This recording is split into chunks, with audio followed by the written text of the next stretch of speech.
This is Julia with iCadenza, and I'm here with soprano Devon Guthrie, who has graciously agreed to talk to us about the wonderful things that she's doing. So hi, Devon. Hello.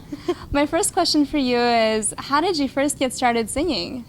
Well, I was first put into some dance classes. My family is a really sort of artsy family, and it was definitely part of our culture as a family to just explore the arts. And I was doing dancing and very young, and my mom put me up for a summer workshop in a local community theater, and it was just a bunch of kids doing a bunch of excerpted scenes from musicals, and I absolutely loved it. And so my mom thought, well, let's get you a voice teacher, and if you like it, great. If not, that's fine. Well, I was with that teacher for about 6 years, and singing musical theater, and then eventually I didn't really enjoy singing modern musical theater, the sort of belty type singing, and so I explored some teachers in Southern California, and I found Elizabeth Howard,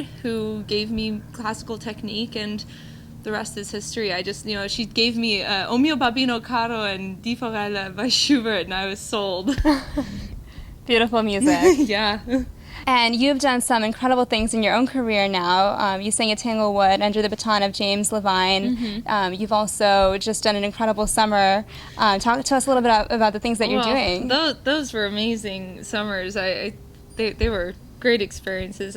Tanglewood was amazing, and we got to do Don Giovanni with Maestro Levine, and I actually went into my auditioning for Zerlina, and Maestro, I had finished my audition, I was in the hallway, and Michael Knott came out and said, hey, can you come back in? He has a question for you. I was like, oh my God. And so he asked me if I would come back in about a week with some arias of Donna Elvira, who I had never even touched yet. And so went in auditioning for Zerlina, came out with Donna Elvira, slightly different voice type.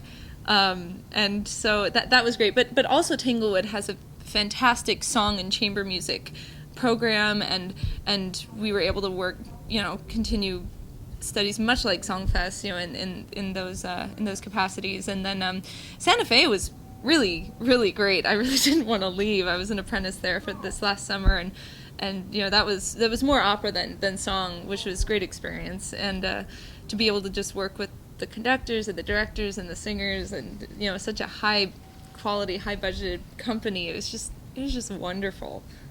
How do you approach preparation of a new piece or an opera role? What do you do first? Well, everything I think should come from the text. I always start with translation, hours and hours of translation. Luckily, Nico Castel, has translated a bunch of operas, which is very helpful to all of us.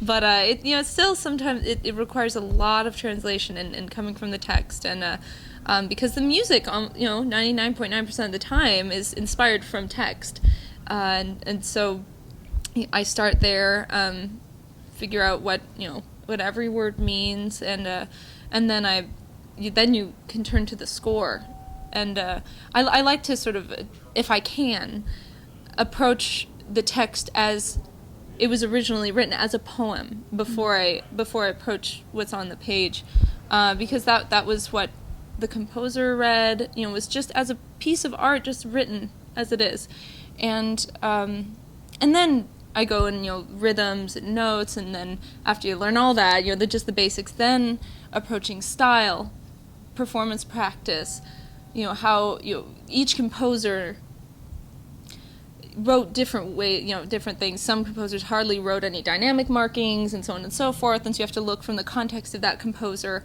Okay, well, I know that if he writes this down, he really means it, or, oh, this guy, this is just kind of a guideline, and so, like Debussy, you sing what's on the page, you don't deviate, and if you just do what's on the page, you'll get it right, and some other composers, it's sort of, an interpretation, or he assumes that you know this or that or the other, and so and then bring it to coaches like at Songfest, just to get the polish from people who really know what they're talking about. That sounds like a great system. Yeah, and then you just have to give it time to really, I know I we've all had to sort of throw things together in a shorter period of time, but if it's at all possible, it's always great to give something time to really sort of simmer and put roots in yourself. It really feel comfortable with it before you have to present it to an audience, because the more comfortable you are with your knowledge and your preparation and your interpretation of the music and the text, the more an audience is going to enjoy it, because you're not going to have to worry about it. Right. At what point did you make the decision to really pursue opera as a career? Well, that was when, let's see here, I really just dived into the world of theater when I was younger. I didn't really have a lot of friends in school. I was teased a lot.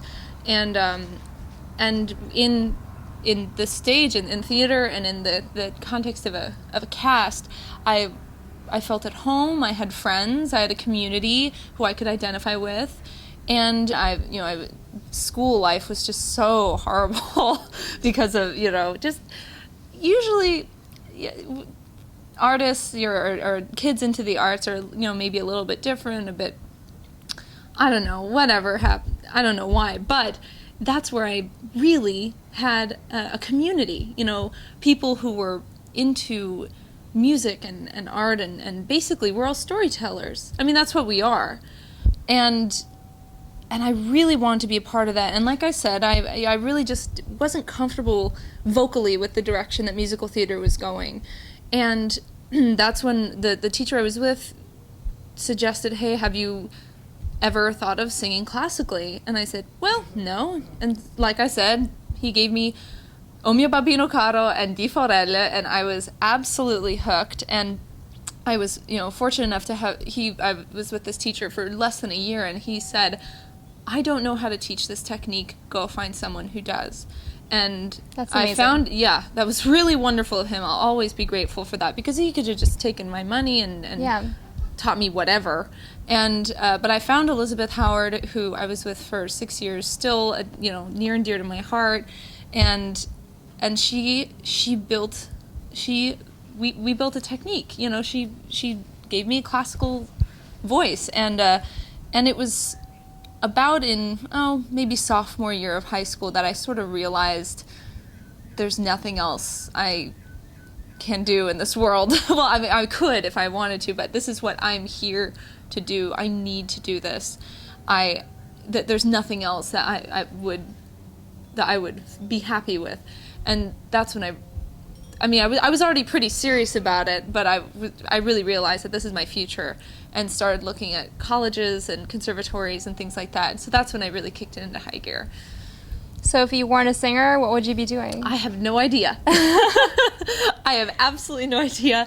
I guess that's a question we have to ask ourselves as singers and musicians, artists, anyone with whatever job you're doing. If you couldn't do that, what else would you do? And I'd have to give that a tremendous amount of thought, because I definitely want to be in music. I really, honestly, if when I can't sing anymore, a lot of singers want to become voice teachers, or we're expected to, and that's great, and I'm sure I'll be able to. But right now, I would not feel comfortable teaching vocal technique as I would being an interpreter of text, like a coach. I wish I could play piano better than I do, but I love the process. I love rehearsals. I'd rather do a year of rehearsals than a performance. I did the exploration and working on a character, and working on text, and working on a story, and musical interpretation. I love the process, and so much of this career is rehearsal. It's more rehearsal than it is performance, and I'm sort of fine with that.